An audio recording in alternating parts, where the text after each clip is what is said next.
O programa a seguir revela a logística e o planejamento por trás do assassinato de 6 milhões de pessoas. Para ilustrar o horror do crime, fotos e artefatos raramente vistos serão apresentados. Algumas dessas imagens são fortes. Recomenda-se precaução. O Holocausto é tão colossal que não pode ser compreendido em sua totalidade. Precisa ser entendido em sua especificidade. Imagem por imagem, fato por fato, momento a momento, história por história.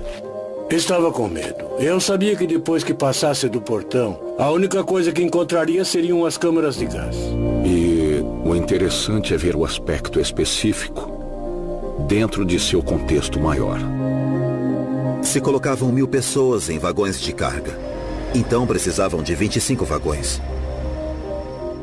Quando se analisa cada fotografia... No fotograma podemos ver a moldura na janela e os corpos sendo queimados. Quando se analisa cada documento... Não havia um setor da sociedade alemã que pudesse dizer não estávamos envolvidos. Atingiu toda a sociedade. Encontra-se uma história muito maior. Os nazistas apresentaram um tipo de revolução no mundo. Eles apresentaram um novo conceito, uma nova possibilidade. Eles apresentaram a possibilidade de eliminar um povo da face da Terra. Como podemos tornar o Holocausto relevante para o século XXI? O meu maior sonho é que o Holocausto fosse irrelevante.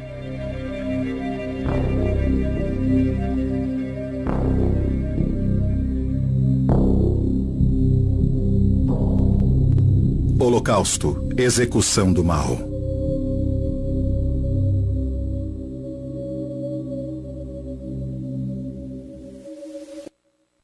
Acho que é muito difícil para as pessoas ter que lidar com o lado emocional do Holocausto, pois como um grupo de pessoas podia ser tão odiado e considerado tão perigoso por ser quem era, a ponto de chegarem à conclusão de que deviam eliminá-lo da face da Terra.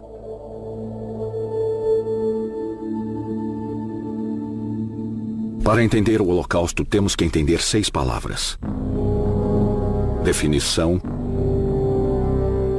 expropriação, concentração, Einsatzgruppen, deportação, campos de extermínio.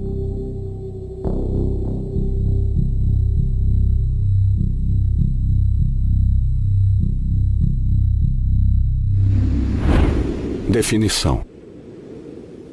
Costumamos definir os judeus por sua identidade, pelas tradições que praticam e pelas crenças que incorporam às suas vidas. Os alemães definiram os judeus pela religião de seus avós. Quando o regime chegou ao poder em janeiro de 1933, a parte mais radical e agressiva do movimento nazista, a parte mais extremista, queria eliminar os judeus de uma hora para outra. Alemães, livrem-se da dominação judaica! Alemães, livrem-se da dominação judaica! Então os alemães começaram a criar leis contra os judeus.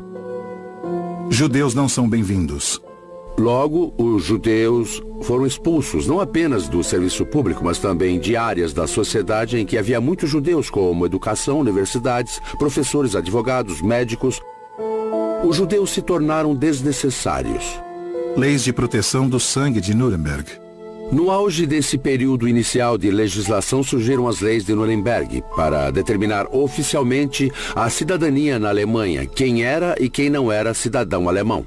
Mas foram oferecidas apenas as definições para não cidadãos, e as únicas pessoas definidas como não cidadãos da Alemanha eram os judeus. Nome dos passageiros.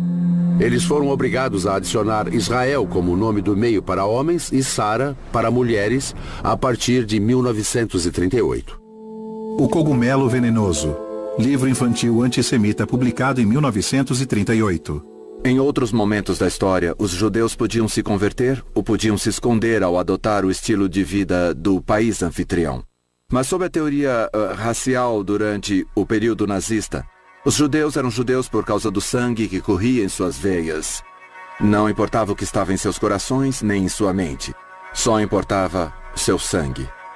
Segundo essa teoria, não poderiam se livrar dos judeus através da conversão, como fizeram durante a Inquisição, por exemplo. Só havia uma forma de acabar com os judeus, e era matando-os. Há uma trilha gigante que nos leva direto aos livros infantis nas escolas, aos filmes populares e a vários tipos de coisas que os nazistas fizeram que nem sempre estavam diretamente relacionadas aos judeus, mas que faziam parte de uma visão abrangente de mundo, em que os judeus não tinham lugar. E chegavam, inclusive, a ser anti-humanos, anti-alemães, anti-arianos. Eles desempenhavam um papel negativo, portanto, tinham um lugar. E nesse lugar, finalmente, eles deixavam de existir.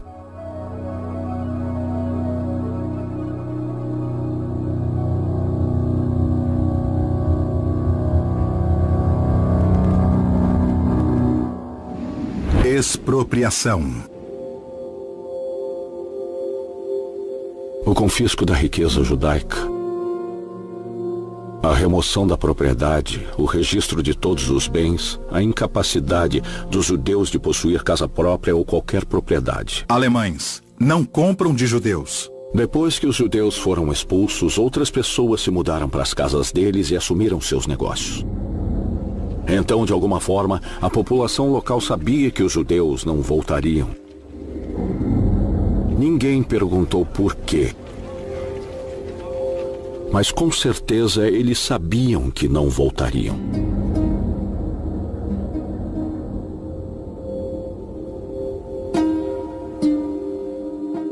Um dos artefatos alemães mais marcantes para mim no nosso museu histórico é um jogo chamado Judenhaus, ou Fora Judeus. O jogo foi criado na Alemanha em 1936, no mesmo ano em que surgiu o Banco Imobiliário nos Estados Unidos, e também era um jogo para a família. Na caixa dizia que era para pessoas com idades entre 8 e 99, assim várias gerações da mesma família podiam se sentar à mesa e jogar. No jogo, cada participante tinha um pino, jogava os dados e andava pelo tabuleiro. Quem atingisse o objetivo primeiro vencia. E qual era o objetivo? O objetivo era expulsar o máximo de judeus de seu país.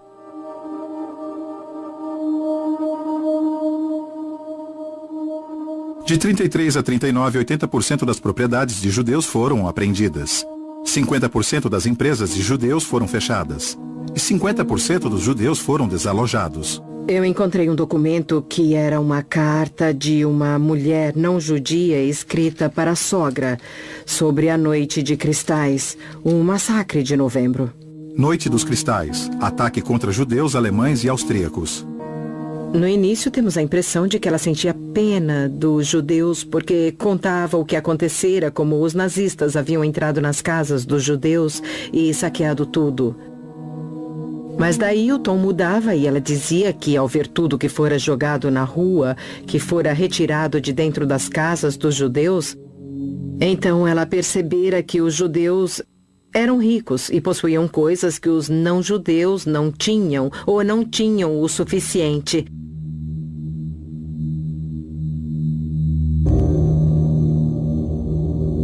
Ela também dizia que os judeus tinham que deixar o local, mas não sabia para onde iriam.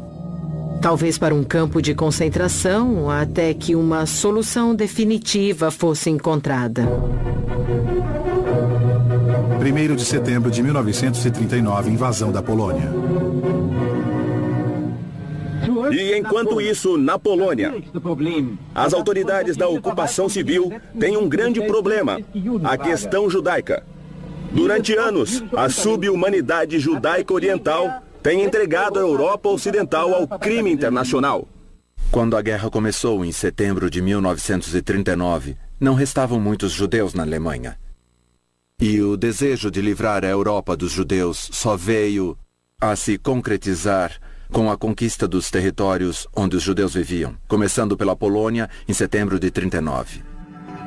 Não foram apenas vidas que foram perdidas, foram comunidades inteiras. Era um modo de vida em alguns casos. 33.771 pessoas foram baleadas pela Einsatzgruppen C. O Holocausto foi inimaginável e envolveu o uso de todo o conhecimento e entendimento existente no século XX com o objetivo de definir, expropriar, concentrar e, por fim, assassinar, aniquilar e destruir, além de tomar posse dos bens e propriedades de todo um povo. E até um homem tão importante e cheio de contatos como Allen Dulles, que na época era diretor da OSS e posteriormente tornou-se chefe da CIA, quando Allen Dulles foi informado, ele respondeu de forma bem interessante. Então é verdade. Ele tinha todos os detalhes. Todas as informações que passavam pela agência de inteligência do governo americano, mas não podia imaginar que aquilo estava mesmo acontecendo.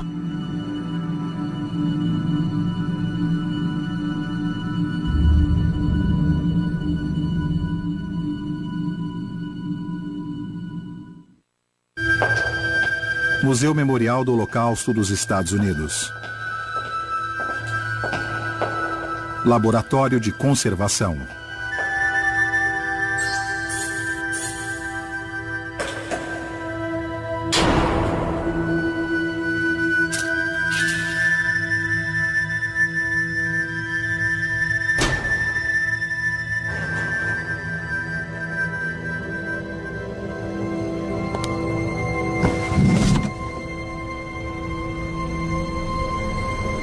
Balas escavadas das valas comuns locais do massacre da Ucrânia.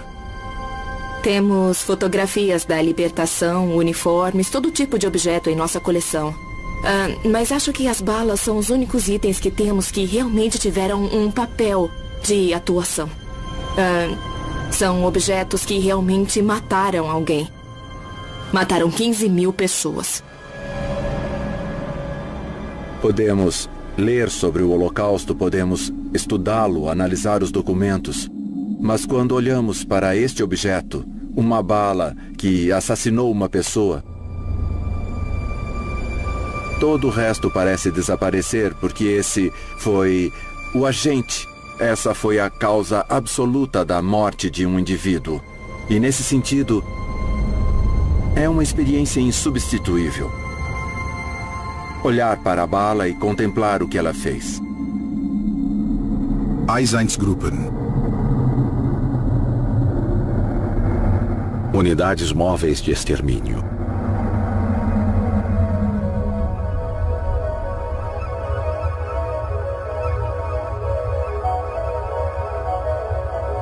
Eram homens que destruíam desenfreadamente aldeias, cidades, comunidades inteiras, pessoa por pessoa, de cidade em cidade, bala por bala, dia após dia.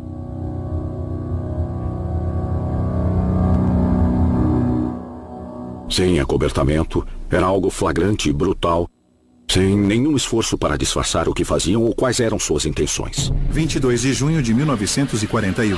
Operação Barbarossa. Os alemães invadem a União Soviética. Em junho de 1941, os alemães invadiram a União Soviética. E no final daquele verão, já havia ocorrido um assassinato em massa. Em grande escala, com um fuzilamento individual, em que morreu uma enorme quantidade de pessoas.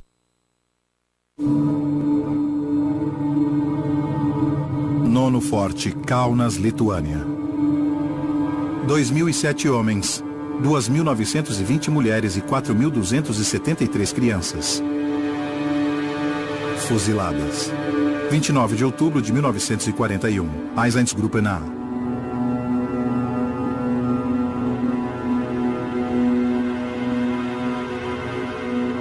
As Einsatzgruppen eram basicamente agentes da polícia alemã. E no início do verão de 1941, começaram a matar os homens nas aldeias e cidades. As operações continuaram ao longo do verão de 1941 e perto do fim do verão, a natureza das vítimas mudou. Não matavam apenas os homens, também matavam suas esposas, mães, irmãs e filhos. E no final daquele verão, já havia ocorrido um assassinato em massa, em grande escala, com fuzilamento individual, em que morreu uma enorme quantidade de pessoas. Livre de judeus.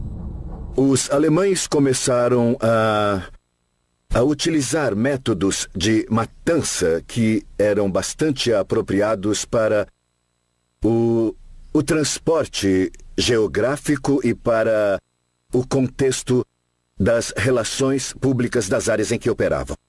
Quando era mais eficiente saber atirar nos judeus no lugar em que se encontravam, os alemães os fuzilavam no próprio local.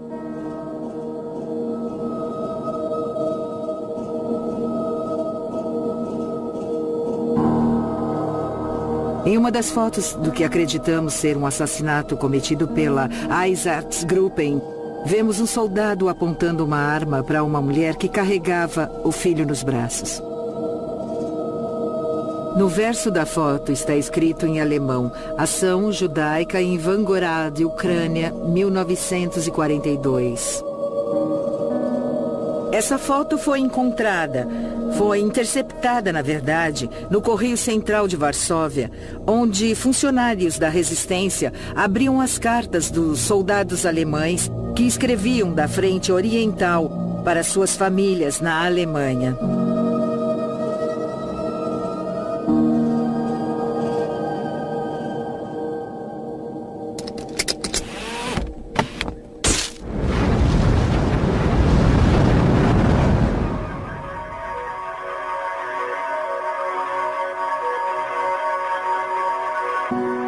Em 16 de outubro de 1941, os moradores da aldeia ucraniana de Lubny foram reunidos por um grupo de operação especial ligado ao exército invasor alemão.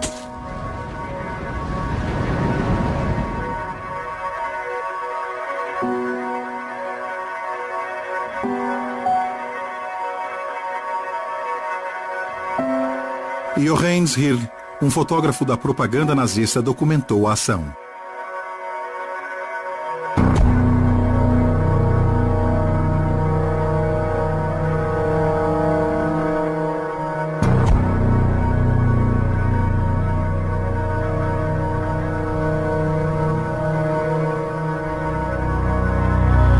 Após estas fotografias serem tiradas, os homens, mulheres e crianças retratados seriam mortos fuzilados a queima-roupa.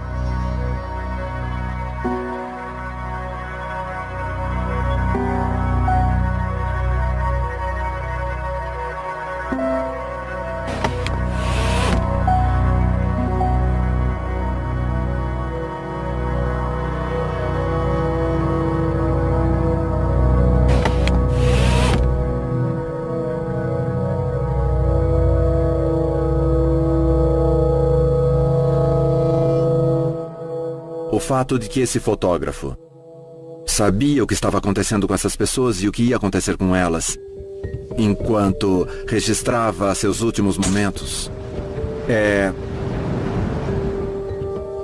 na minha opinião, algo horripilante.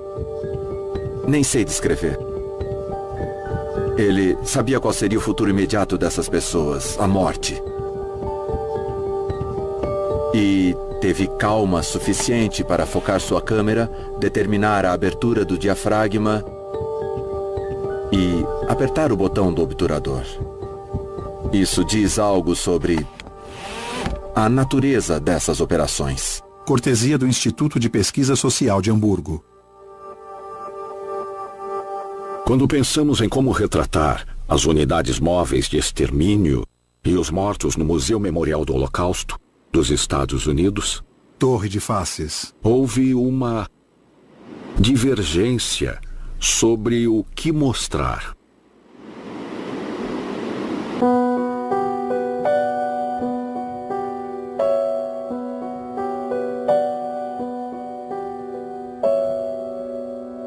Se tivéssemos mostrado pilhas de cadáveres e valas comuns, as pessoas entenderiam que alguma coisa terrível tinha acontecido, mas não compreenderiam a natureza do crime. Então o que fizemos foi criar uma torre de faces. Não queríamos mostrar os mortos.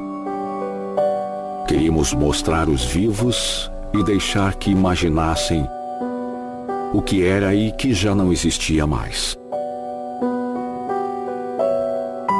Os judeus da cidade de Eixiskes, na Lituânia, foram mortos no 3º dia do Ano Novo Judaico. Eles haviam se reunido na sinagoga para o Rosh Hashanah, o Ano Novo Judaico, e foram presos lá. Mais tarde foram levados da sinagoga para o campo de extermínio com o rabino e os anciãos da comunidade liderando o grupo, e então foram mortos um por vez.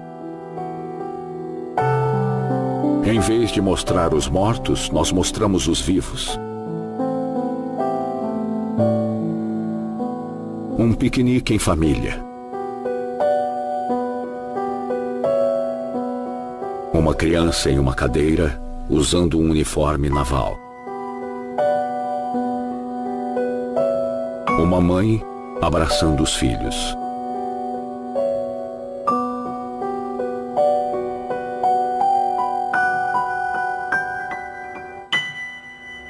Toda essa vida erradicada em um dia.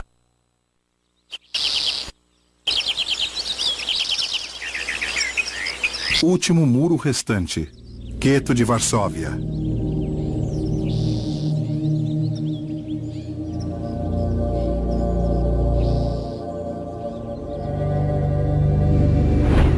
Concentração. Primeiro, vamos pensar em concentração não como campos de concentração, mas como reservas que foram criadas para conter os judeus, para contê-los por um tempo. Gueto de Varsóvia. Então, embora todas as vítimas no fim tivessem o mesmo destino nos campos de extermínio, elas chegavam de diversas formas e em diferentes condições. Na Polônia, o processo de guetização durou do fim de 1939 e início de 1940 até 1942. Então, em 1943, quando os judeus chegaram aos campos, já estavam magros e sem recursos materiais. Aqui na Varsóvia, por exemplo, havia um gueto que ocupava 2,4% das terras da cidade de Varsóvia, mas continha 1/3 de sua população. Às vezes, chegava a abrigar até 500 mil pessoas e era algo que os soldados alemães tinham curiosidade de conhecer.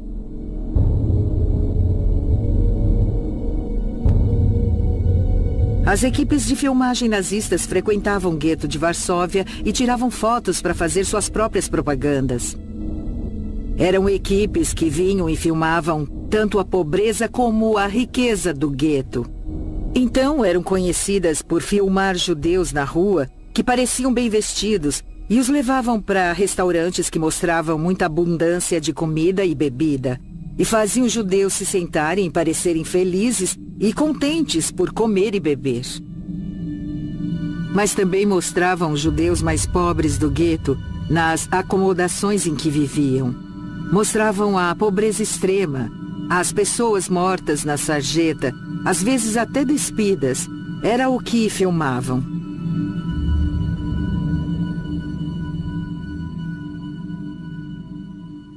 Alguns acreditam que o Holocausto surgiu já pronto.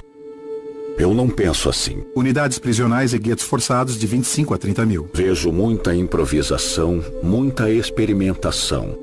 Polônia ocupada, 6 campos, mais de 150 subcampos. Vejo muitos inícios e interrupções, com falhas e inovações. Alemanha, Áustria. Por exemplo, os campos de concentração foram desenvolvidos muito cedo e serviram para múltiplas funções. Uma delas era para servir como colônias penais, lugares para abrigar muita gente. Outra função dos campos de concentração era essencialmente proporcionar o trabalho escravo, o trabalho forçado para A indústria alemã.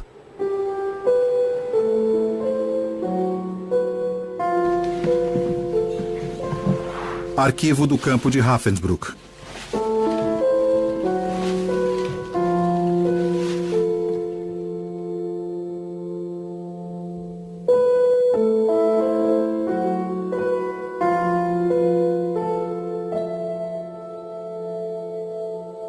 Os prisioneiros eram marcados de acordo com o motivo de encarceramento escolhido pelos nazistas. Mas esses motivos eram sempre inventados de alguma forma. Aqui vemos um gráfico do campo de concentração de Dachau. E podemos ver que havia prisioneiros políticos que eram marcados com um triângulo vermelho porque seus inimigos eram vermelhos, como os social-democratas, os comunistas. Se alguém fosse um preso político, por ser um social-democrata e por ser judeu, recebia esse sinal. E o mais sarcástico é que esses sinais para os judeus foram combinados com as marcas de triângulo amarelo ou com um triângulo de outra cor, e juntos eles formavam uma estrela de Davi.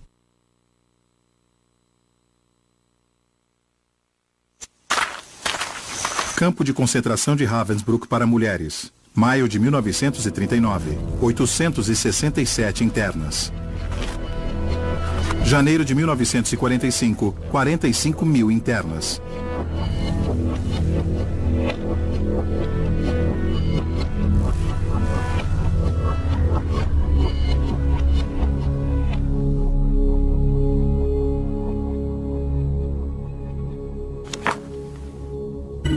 Álbum do campo de Ravensbrück, 1941.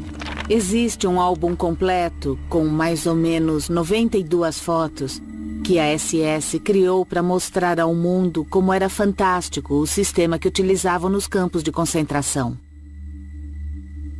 O álbum é uma espécie de documento bizarro, porque não documenta a realidade de Ravensbrück, mas a forma como a SS queria representar o campo de concentração. Eu achava e continuo achando surpreendente como a função dos guardas da SS mudou com o tempo.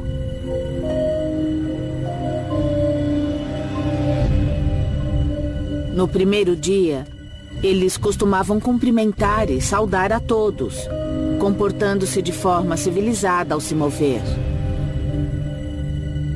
Mas depois de 3 ou 4 dias, eles aprendiam a perder essa civilidade, mudando a forma como se comportavam e começando a agir como guardas da SS. Ao colocá-los em determinado ambiente, aos poucos, podemos mudar os seres humanos, podemos transformar suas formas civilizadas de se comportar em um sistema terrível de tortura e até de atrocidade.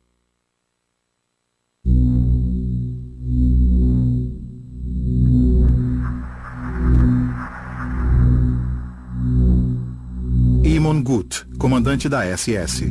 Campo de trabalho forçado de Platzow. Uma das razões que sempre me levou a rejeitar a desculpa de que estavam apenas cumprindo ordens é que não é possível aceitar a criatividade envolvida ao se fazer algo daquela natureza que nunca antes havia sido executado.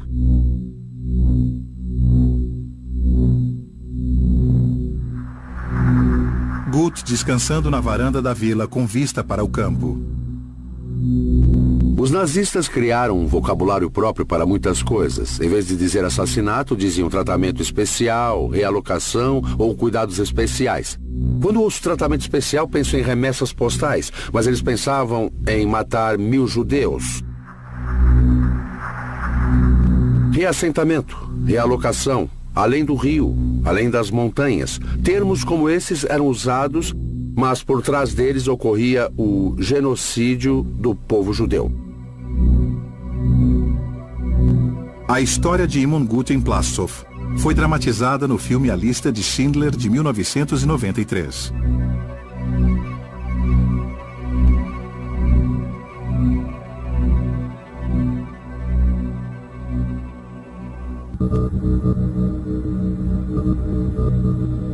Esta é uma carta que foi jogada de um trem no final de agosto de 1942 pelo Dr. Otto Simons.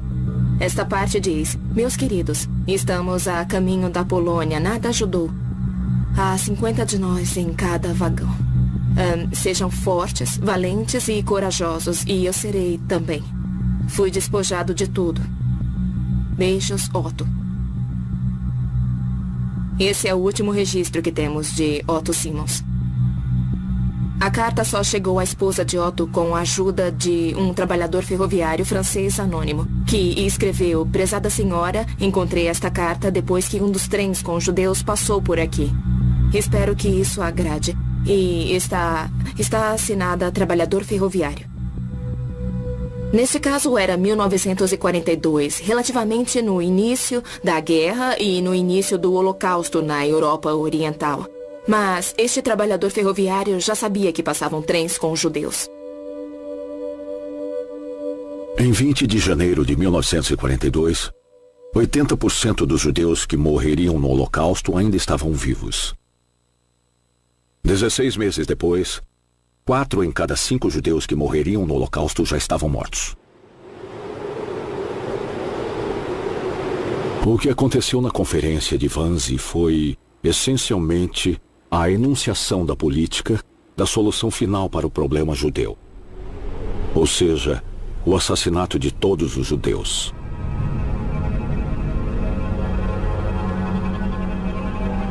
A SS montou esta casa em 1940 como uma casa para hóspedes e para conferências. Todos já sabiam que um assassinato em massa estava ocorrendo na Europa Oriental. Nenhum detalhe real foi discutido aqui na conferência de Wannsee. Houve apenas informações gerais sobre a decisão que fora tomada de matar todos os judeus europeus. Isso também mostra que toda a sociedade alemã se envolveu. Bem, a concorrência de Wannsee e, claro, o lugar onde ocorreu se tornou um símbolo, um ícone do assassinato premeditado e planejado dos judeus europeus. Assim, de diversas formas, a conferência é o símbolo de como os assassinos executivos agiram. Pessoas que não tinham nenhuma ligação com os presos executaram seu trabalho. O que houve foi que a organização do Holocausto começara. Eram as diretrizes para as deportações da Alemanha para a frente leste. Como deportar os judeus, o que fazer antes, como embarcá-los nos trens, tudo isso. O envolvimento de toda a administração, de bancos e de transportes. Então, não havia um setor da sociedade alemã que pudesse dizer: não estávamos envolvidos na deportação ou no Holocausto. Aqui vemos que atingiu toda a sociedade. Houve um envolvimento no Holocausto e no roubo dos deportados.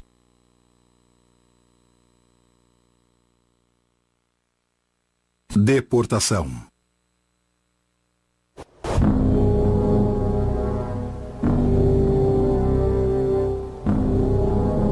Os trens se tornaram um símbolo do Holocausto de forma tão dramática quanto os campos de extermínio.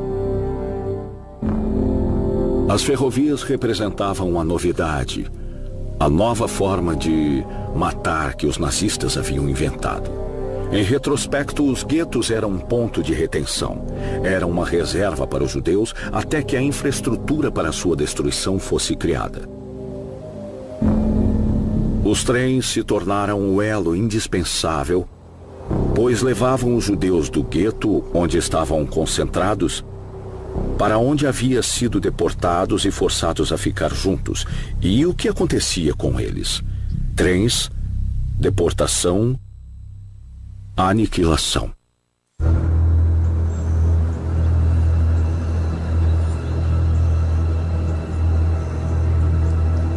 Não é por acaso que Auschwitz tinha aquela localização, ficava na principal via ferroviária entre a Cracóvia e Viena e, sem essa infraestrutura, nunca teriam escolhido Auschwitz como local para uma grande instalação. O mesmo vale para Treblinka, Sobibor e Belzec.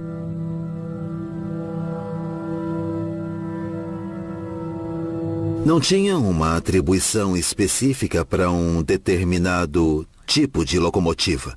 Usavam principalmente locomotivas de carga, que chegavam a uma velocidade máxima de 80 km por hora.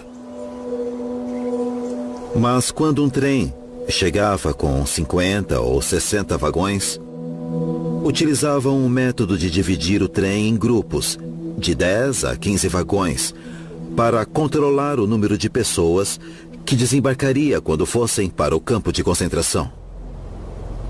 Em um dia, eram transportadas de 8 a 10 mil pessoas. Então, a velocidade média era de 20 ou 25 km por hora.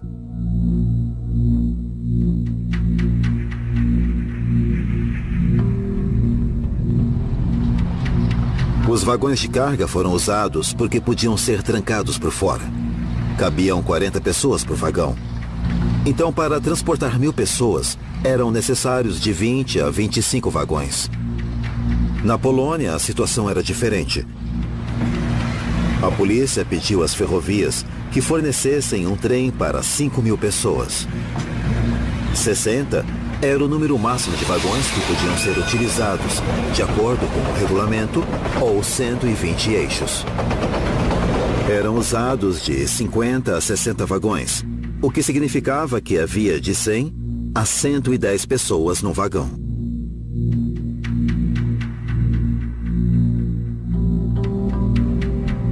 Os trens de deportação da Europa Ocidental e da Alemanha costumavam ser acompanhados por um destacamento de 12 a 15 policiais e um oficial.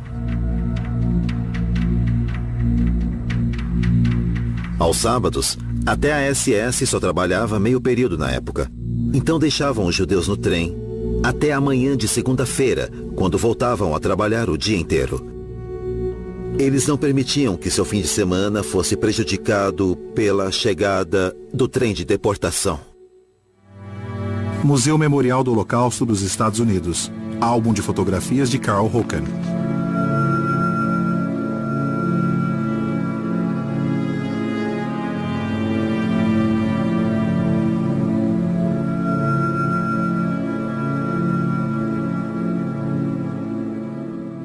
Um dos verdadeiros horrores do Holocausto é a energia mental e a logística e também a destreza na implantação e na utilização de recursos escassos para obter o melhor resultado possível. Tudo isso foi aplicado neste projeto para eliminar os judeus da Europa. Se deixarmos de lado o objetivo final, o talento, a energia, a imaginação que os perpetradores do Holocausto aplicaram para concluir seu projeto, são as características que geralmente nós da classe média admiramos ao se realizar algum empreendimento. Mark Twain disse uma vez: existem verdades, mentiras e estatísticas. Mas acho que ele estava enganado, porque as estatísticas revelam verdades essenciais sobre o Holocausto. E às vezes o próprio rigor das estatísticas revela a maior de todas as histórias.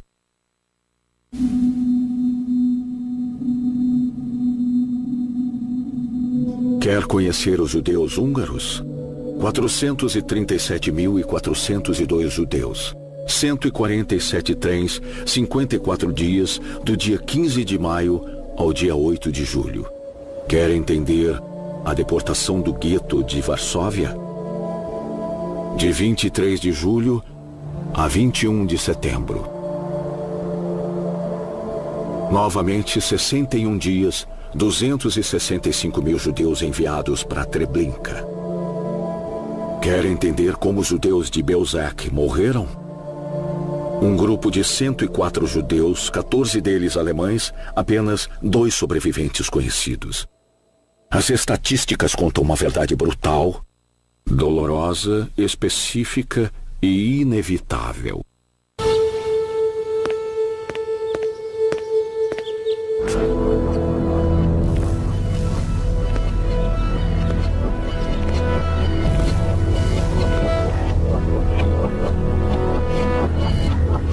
de extermínio de Chełmno, Polônia ocupada pela Alemanha.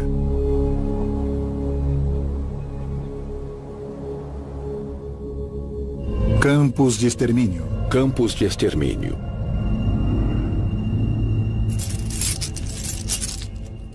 Eu estava envolvido na reconstrução do memorial em Belzec.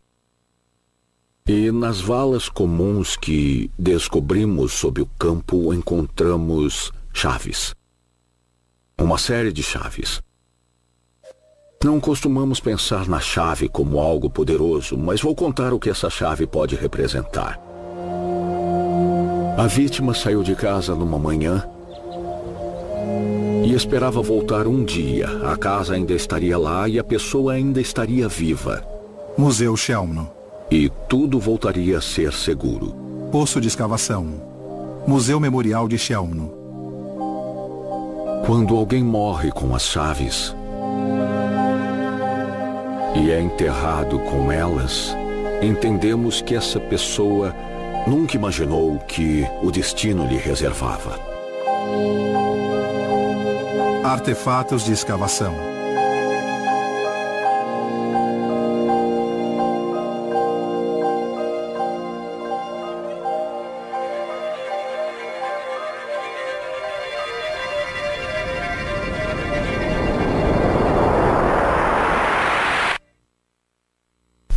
O sistema nazista de campos de concentração é muitas vezes incompreendido. Muitos confundem campo de extermínio com campo de concentração e acreditam que ser enviado para um campo de concentração era uma sentença de morte. Isso não é verdade. Muitos sobreviveram aos campos de concentração e poucos sobreviveram aos campos de extermínio. Sobibor está localizado em uma parte bem remota da Polônia. Mas era uma visão tão estranha e assustadora que, mesmo enquanto o Holocausto ocorria, os alemães decidiram que este lugar nunca poderia ser visto nem conhecido. Então eles destruíram todo o campo.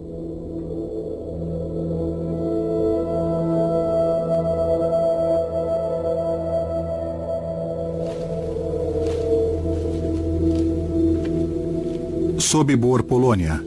Perímetro do campo. 1, 2, 3, 4, 5, 6. Talvez 7 aqui. Isso, 7, certo.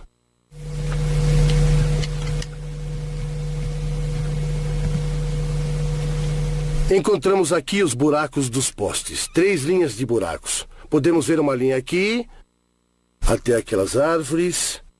De um lado não encontramos nada. Agora, do outro, encontramos vários objetos. Encontramos também... pedaços de dentes e de ossos humanos nessa área aqui.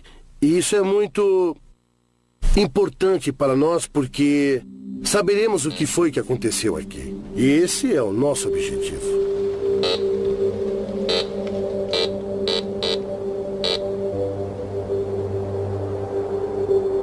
É muito estranho para nós vir aqui todos os dias durante a escavação e não ouvir os pássaros cantando. Não há pássaros aqui. É difícil de entender porque na região de Vlodova podemos ouvir vários pássaros, mas nesta parte do campo não há nenhum pássaro. Por quê?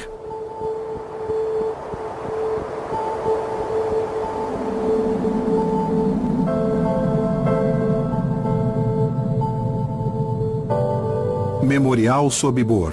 Sobibor, Polônia. Sobibor foi construído apenas por um curto período para o extermínio de milhares de judeus. Só isso. Foi o palco da morte. É muito complicado porque temos uma grande compreensão dos outros campos, mas em Sobibor temos uma situação bem diferente. Nenhuma. Mas, aos poucos, estamos chegando à verdadeira história deste campo. As escavações arqueológicas foram muito importantes. Chuveiro. Câmara de gás de Sobibor. Foi um momento incrível para nós quando vimos o chuveiro na areia. Este lado do chuveiro deve ser e é para mim o símbolo do Holocausto. Realmente trata-se do Holocausto.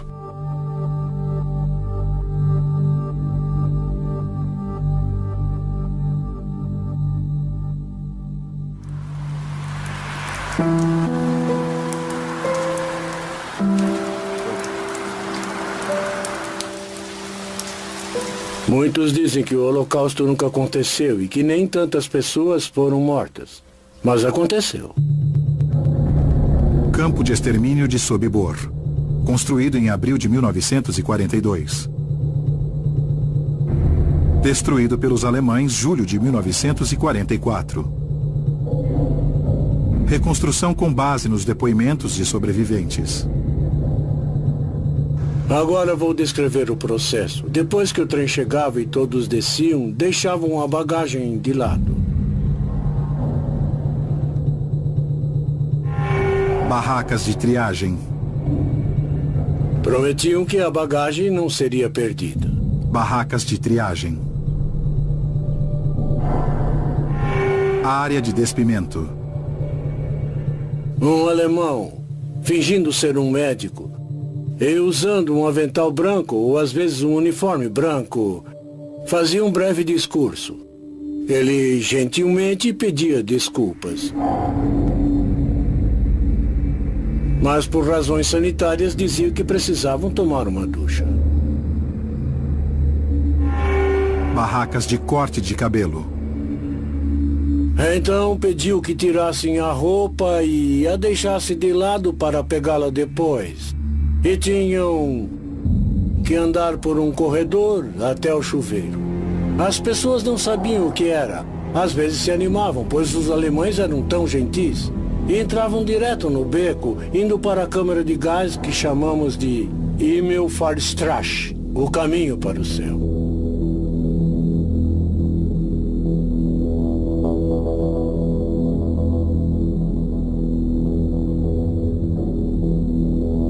Câmara de gás.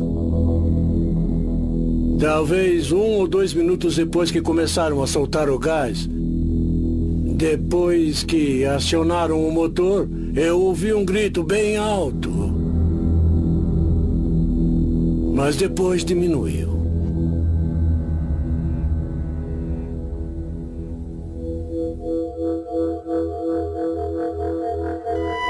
Levamos cerca de 15 minutos para entender que era mesmo um grito. Aquilo parecia uma colmeia, como se fossem abelhas. Então ficava tudo em silêncio.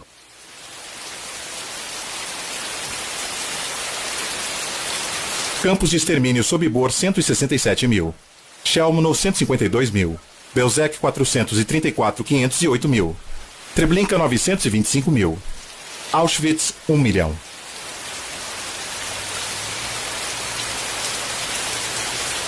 Total de mortos 2.857.000 a 3.139.000 pessoas.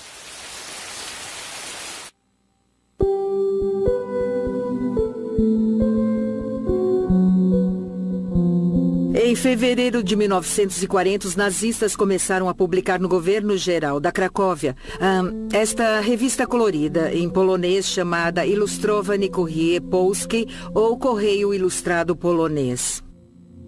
Na segunda edição, vemos essa capa colorida com um grupo de mulheres sorrindo e olhando para um trem, com a seguinte manchete: vamos para a Alemanha. E aqui podemos ver trabalhadores supostamente felizes cultivando a terra na Alemanha. Uma fila de pessoas indo para o trabalho. Na realidade, dezenas de milhares de poloneses eram deportados para a Alemanha para o trabalho escravo. Pensando bem, Holocausto é o nome dado ao assassinato dos judeus europeus.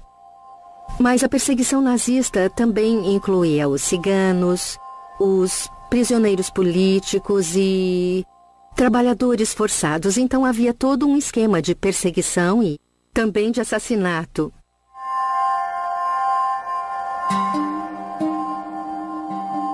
A noção de trabalho forçado e o Holocausto, eles se relacionam, eles interagem de alguma forma, mas também são diferentes, são distintos de outra forma.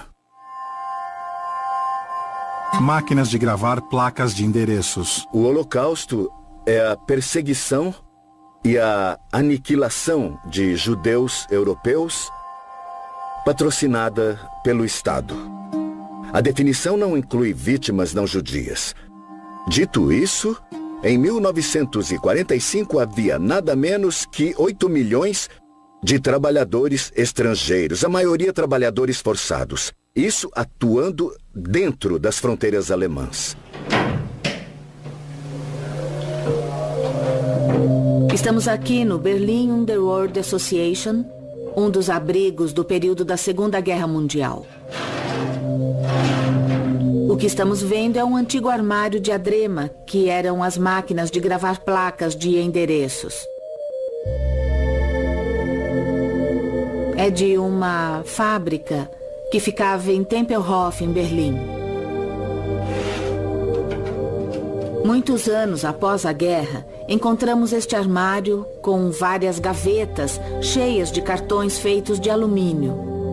Por isso ainda podiam ser lidos no ano 2000. Havia 12 mil cartões, 12 mil nomes. 12 mil cartões no total e 4.700 trabalhadores escravos. Em cada cartão estava escrito o nome do trabalhador e de onde ela ou ele vinha. Tenho vários cartões de identificação na minha mão. Em cada um deles há uma pessoa registrada. Aqui, por exemplo, temos Alicia Kulesza. Ela era da Polônia. Pelas datas, vejo que ela nasceu em 1928 e veio para a fábrica de Lorentz em 1945. Então, ela tinha 17 anos.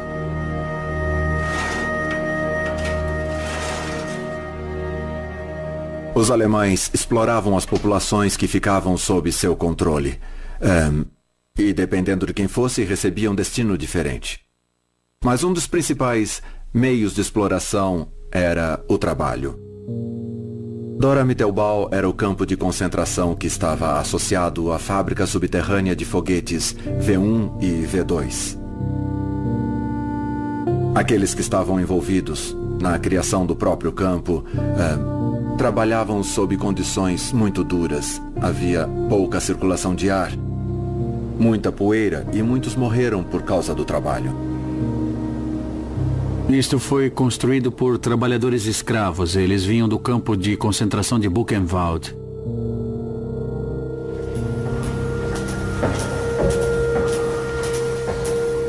A área onde estamos fica sob uma montanha. Era totalmente segura contra as bombas dos americanos ou britânicos. As entradas dos túneis principais deste sistema subterrâneo foram explodidas pelos soviéticos em 1948.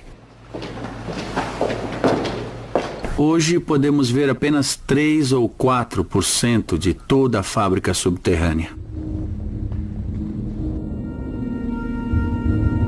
De 35 a 40% dos trabalhadores escravos daqui morreram dentro dos túneis sem nunca ter visto a luz do sol. Algumas pessoas viviam aqui por apenas 3 ou 4 dias. Entravam na montanha e morriam aqui. Construíam e escavavam as pedras com as próprias mãos. Eles dormiam nas pedras, não tinham roupas decentes, não podiam se lavar de forma alguma. Não havia enfermaria, não havia nada. Eles trabalhavam e morriam aqui. Eu não consigo imaginar como era possível viver aqui por semanas ou até meses.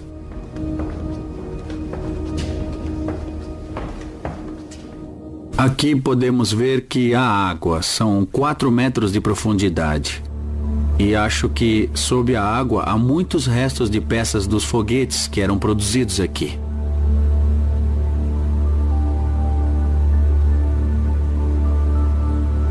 Quando eu vi essas salas, esses túneis subterrâneos, eu percebi que não era só uma fábrica ou uma base técnica do Terceiro Reich. Era também um lugar para as várias vítimas do Terceiro Reich morrerem aqui no subterrâneo.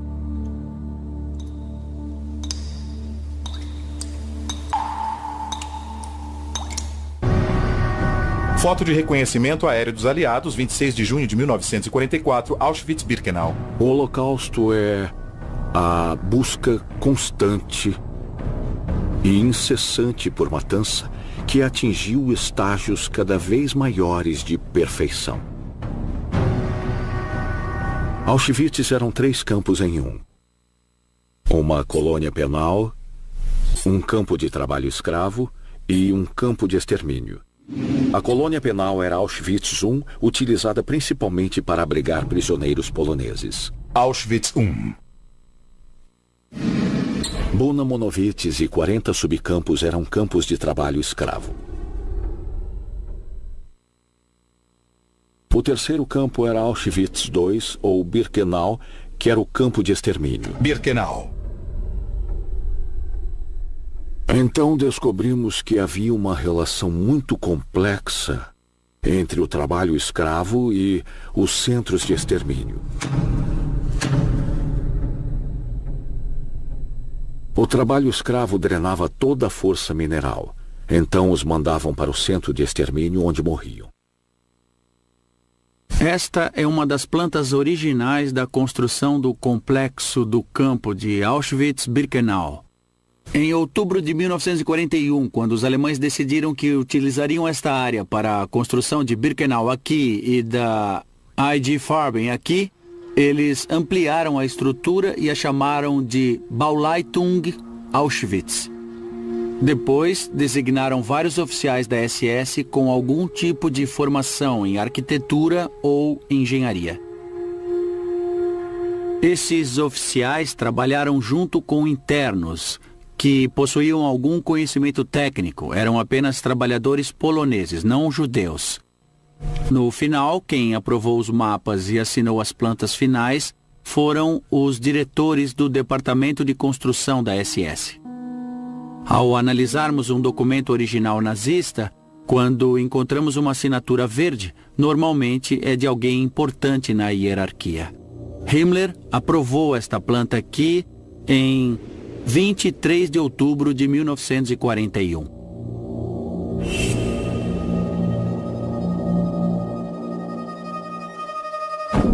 Verão de 1944. Rudolf Hess, o comandante de Auschwitz, se gabava de que o campo era o ápice do processo de extermínio. Ele podia fazer isso porque lá matavam rápido e de forma limpa.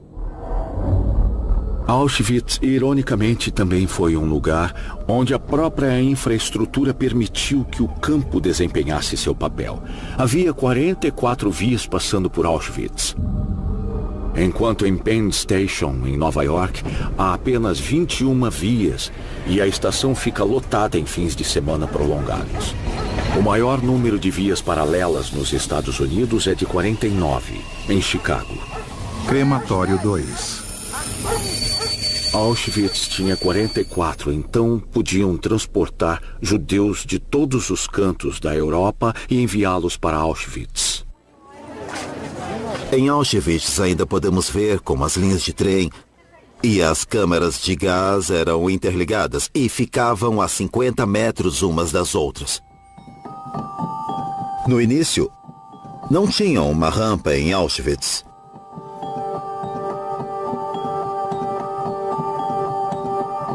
Tinha apenas uma plataforma de madeira na estação de carga. Os judeus saíam dessa plataforma e andavam a pé, a céu aberto, por 3 quilômetros até o campo de extermínio.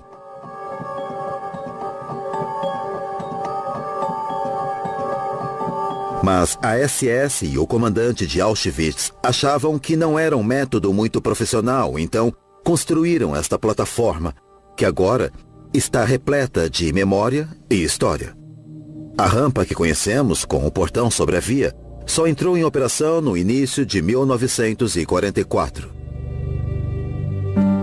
Toda a operação em Auschwitz se tornou o símbolo do Holocausto para muitos. Um dos motivos é que, devido à natureza do campo, havia muitos sobreviventes e suas histórias foram contadas especialmente no Ocidente. Número total de barracas 277. Número de beliches de madeira 36. Internos por barraca 500. Internos por beliche de 5 a 6. Na ex-União Soviética, quando se fala sobre o Holocausto, Auschwitz não é mencionado. Seu holocausto foi o fuzilamento de judeus próximos de suas casas. 4 câmaras de gás, capacidade diária de processamento 8.000 planejada, 6.000 por dia. Trata-se mais da memória e de como foi construída. Morreram muito menos pessoas em Auschwitz do que as que foram fuziladas pela Einsatzgruppen e seus colaboradores. Contagem de morte em Auschwitz, 1941 a 1945. Prisioneiros de guerra russo, 15.000. Ciganos, 21.000. Poloneses, 70.000 a 74.000. Judeus, 1 milhão.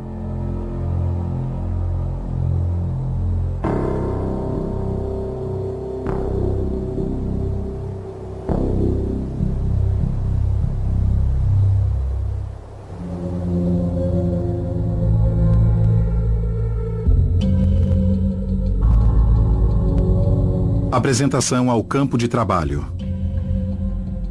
O álbum de Lili Jacob, ou como também é chamado o álbum de Auschwitz, é a única documentação existente dos transportes que chegavam a Birkenau e das pessoas que foram levadas para a rampa enquanto aguardavam as câmaras de gás.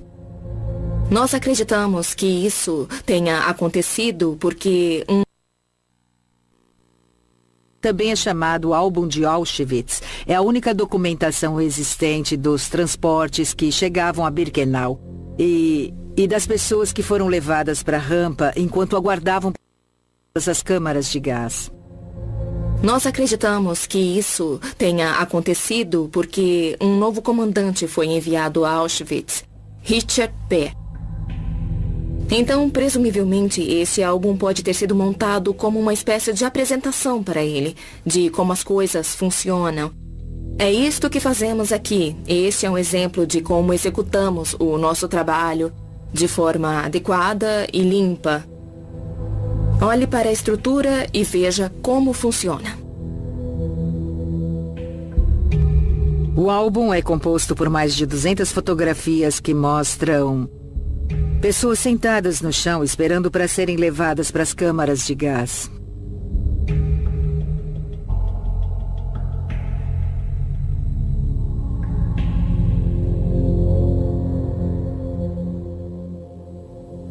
Vemos homens e mulheres sendo selecionados na rampa. Mulheres na chegada. Vemos as pilhas de seus pertences. É óbvio que as fotos foram tiradas por um fotógrafo oficial, porque os diferentes ângulos são do alto de um trem, como se olhasse para baixo, para as multidões reunidas na rampa.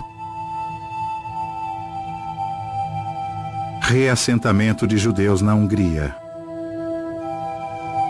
As fotografias foram muito bem impressas, com uma bela caligrafia descrevendo todas as imagens da chegada e da seleção. Não era algo aleatório que foi reunido, mas algo que foi cuidadosamente elaborado. Judeus húngaros a caminho da câmara de gás para serem executados.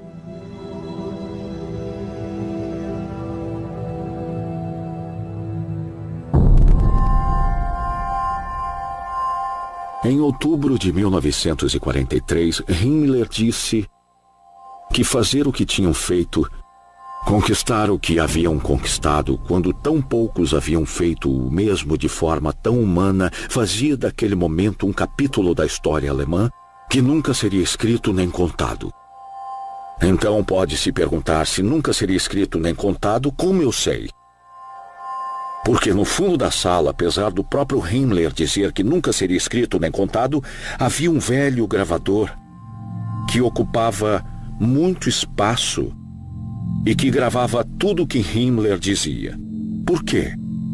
Porque ele tinha orgulho do que fazia e queria registrar para a história.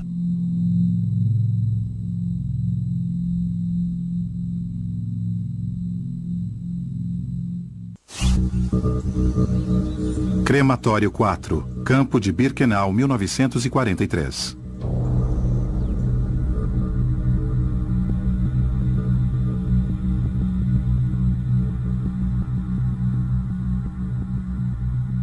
As primeiras grandes câmaras de gás em Auschwitz não puderam ser ativadas, porque o material para queimar os cadáveres naquela época não podia ser transportado por trens civis no início de 1943. Assim, o equipamento para a combustão ficou parado por 8 semanas em Erfurt, na Alemanha, até ser enviado por navio para Auschwitz. Isso porque as ferrovias estavam com falta de espaço e um crematório não seria eficaz durante a guerra.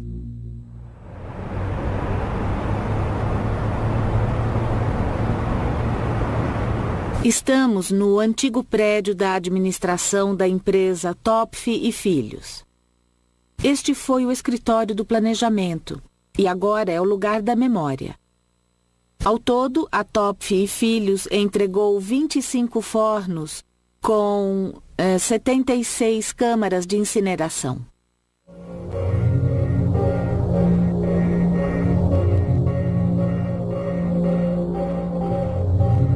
Os engenheiros construíram fornos e desenvolveram técnicas de assassinato em massa que a SS ainda nem havia vislumbrado.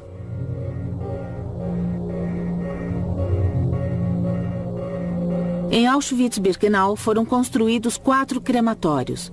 As câmaras de gás ficavam no porão nos crematórios 2 e 3. Para substituir o ar envenenado pelo ar fresco, eles precisavam de um sistema de ventilação. E esses sistemas também foram feitos pela Topf e Filhos.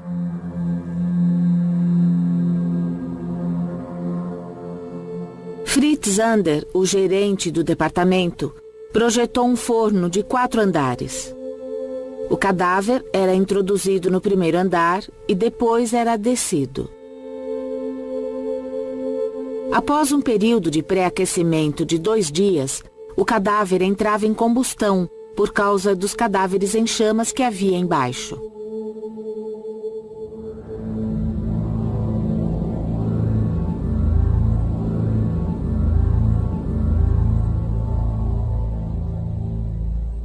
Estamos no antigo escritório de planejamento do local onde Kurt Prüfer trabalhava.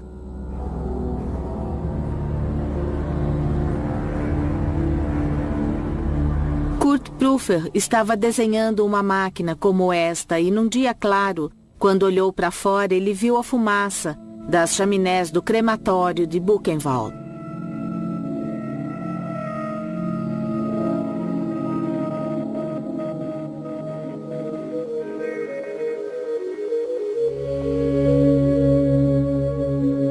Quando Kurt Prüfer construiu o forno para a SS, ele queria aumentar a sua renda e queria ser reconhecido como um bom engenheiro.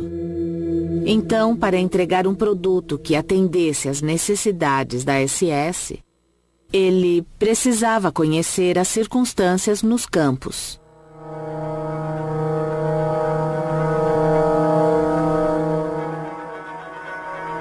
O gás Zyklon B precisava de uma temperatura de 26 graus para se tornar fatal. E Kurt Prüfer sabia disso. Portanto, ele sugeriu à SS que pré-aquecesse as câmaras de gás com o calor desperdiçado dos fornos em Auschwitz-Birkenau. Ele trabalhou no projeto em seu tempo livre em casa. Fornos entregues à SS. 26 fornos com 76 câmaras. Máximo de cadáveres por câmara, 8. Máximo por câmara por dia, 800. Em maio e junho de 1944, o número de pessoas envenenadas a gás e depois queimadas em Birkenau atingiu o limite. Eram mais de 132 mil por mês. Para dar conta da quantidade de cadáveres, fogueiras foram acesas. No outono daquele mesmo ano, Sonderkommando fotografou as fogueiras, Unidade de Encarceramento Especial, e os corpos sendo queimados. Claro que fizeram isso clandestinamente. Fotografaram da janela de uma barraca próxima a uma fogueira acesa.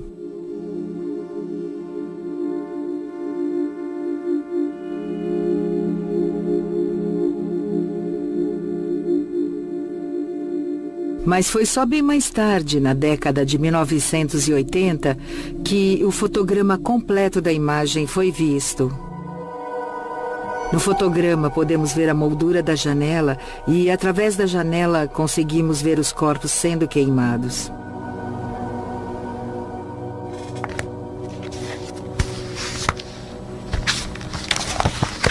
Acho que há um mal-entendido sobre Auschwitz, de que a SS que trabalhou lá só supervisionava os internos e levava as pessoas para as câmaras de gás, o que não é verdade. Os oficiais dedicavam seu tempo, seu trabalho, e quando acabava, haviam feiras de livros e jogos da SS. Há registros de que deviam manter os cães na coleira e garantir que as guardas mulheres não deviam visitá-los em seus aposentos sem supervisão.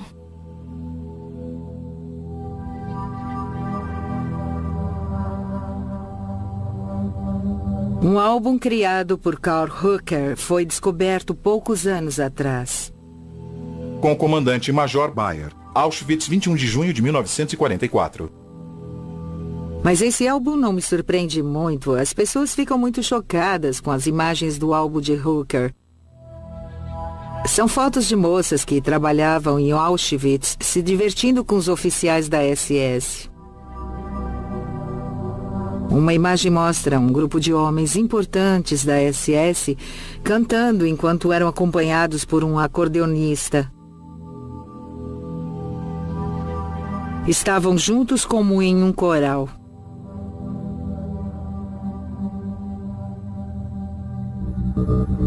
Neste álbum encontra-se uma das poucas fotos de Mengele, o médico da morte, retratado em Auschwitz. Dr. Joseph Mengele, capitão da SS, diretor médico. Temos todos esses registros. Sabemos que essas pessoas cometiam crimes em massa, em uma grande escala. Então seria muito mais confortável e reconfortante vê-los no ato, cometendo o crime. Mas o álbum não mostra isso. Por que a surpresa?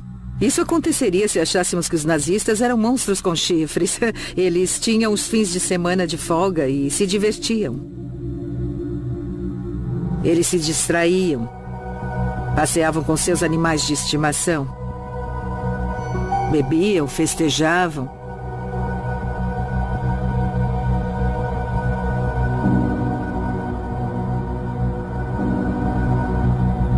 Estudo o Holocausto há anos. No início estava mais interessado nas vítimas. Queria contar sua história e o que acontecera a elas. Com o tempo vi que não poderia contar a história das vítimas sem contar a história dos assassinos. E fiquei fascinado, não pela falta de humanidade dos assassinos, mas pela humanidade deles. Se todos os assassinos fossem sádicos e demônios malignos, o mundo estaria mais protegido das implicações do Holocausto, porque não diria que homens comuns, dadas as circunstâncias extraordinárias, podiam se tornar assassinos sistemáticos. Para entender que eles tinham algo de Auschwitz, uma parte de si que era uma máquina de assassinar e um lado que podia flertar com as moças, trocar ideias com os colegas, se divertir e relaxar. Isso representa um desafio humano para nós, porque significa que homens e mulheres comuns São capazes de cometer os atos extraordinários, terríveis e cruéis, de fazer coisas horríveis.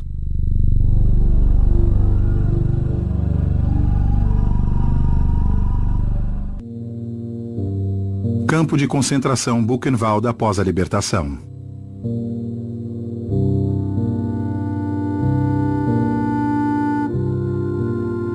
Alemães locais forçados a ver as atrocidades. –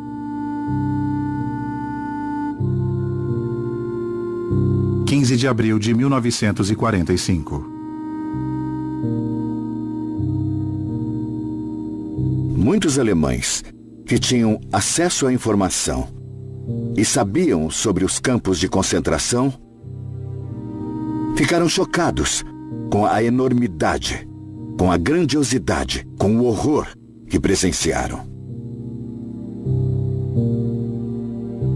Não estavam apenas vendo, mas estavam sentindo o cheiro e também ouvindo o que fora feito em seu nome para representá-los.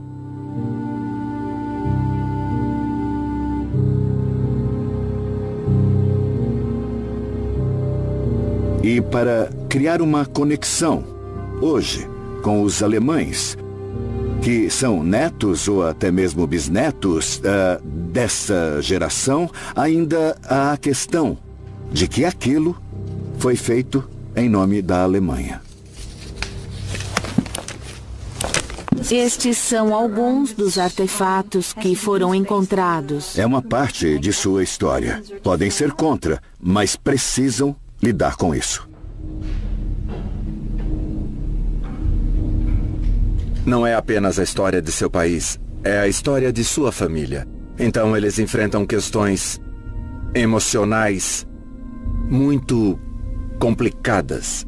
Eles entendem a história e, em muitos casos, sentem uma responsabilidade especial de proteger contra qualquer coisa que possa surgir e fazer eco a essa história.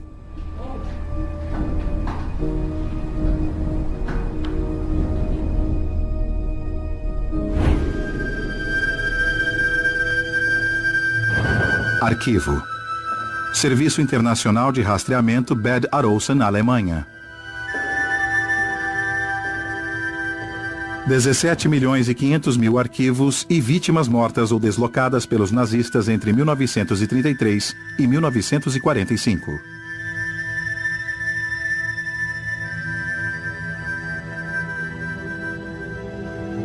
Esta é a maior coleção original sobre as vítimas do período nazista.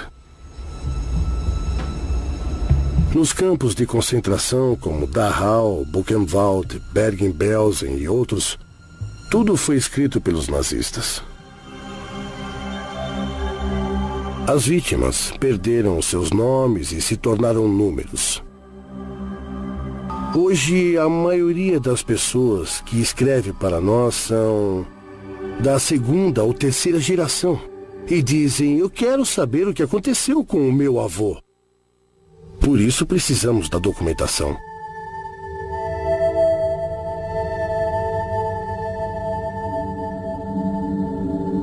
Lista de relógios roubados dos deportados. Temos aqui no Serviço Internacional de Rastreamento de Arquivos cerca de 2.000 envelopes, com carteiras, fotos, relógios, anéis, pulseiras, entre outras coisas. Agora estamos fazendo uma nova identificação dos objetos. É muito difícil porque primeiro precisamos identificar as pessoas nas fotos. Às vezes, nos envelopes originais dos campos, onde havia uma burocracia eficiente, encontramos o nome do interno. Aqui vimos que era um interno do campo de concentração de Neuengamme. E ele deixou este pequeno relógio, um anel e outros objetos de valor que não estão mais neste envelope, ou seja, foram levados. Campo de concentração de Sachsenhausen, Oranienburg, Alemanha.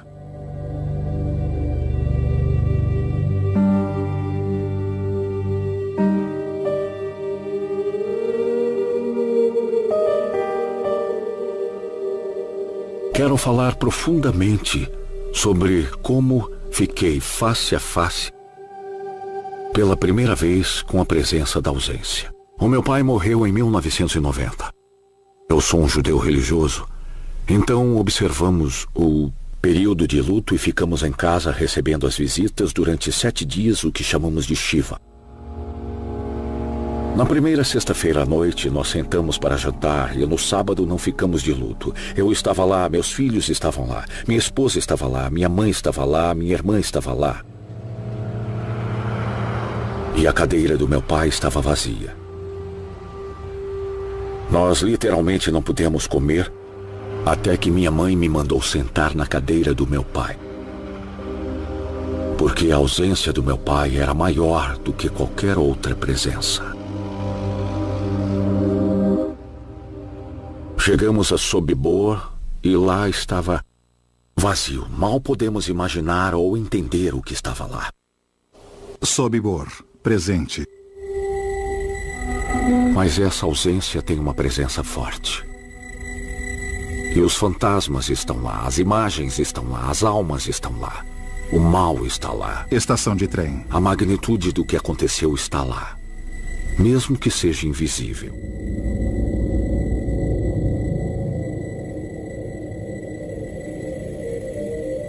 Se olharmos hoje para os locais de destruição, há um paradoxo. É a presença da ausência. É a ausência da presença. Vemos algo e o que vemos também é o que não está lá. E se não vemos algo, então essa presença paira sobre nós de uma forma extraordinária. Museu Memorial do Holocausto dos Estados Unidos. Pense no que viu. Eu não sou judia. E que eu saiba, ninguém da minha família lutou na Segunda Guerra. Então eu não tenho muita conexão pessoal com isto. Mas lido com esses artefatos todos os dias e não posso evitar a formação de um elo pessoal.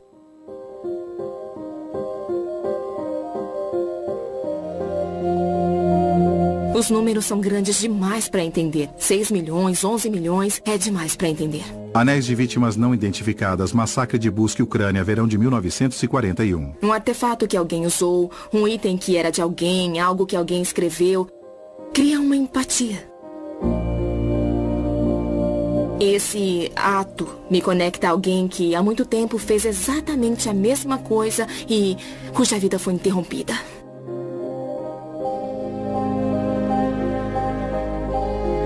Acho que os números não provocam tanta emoção.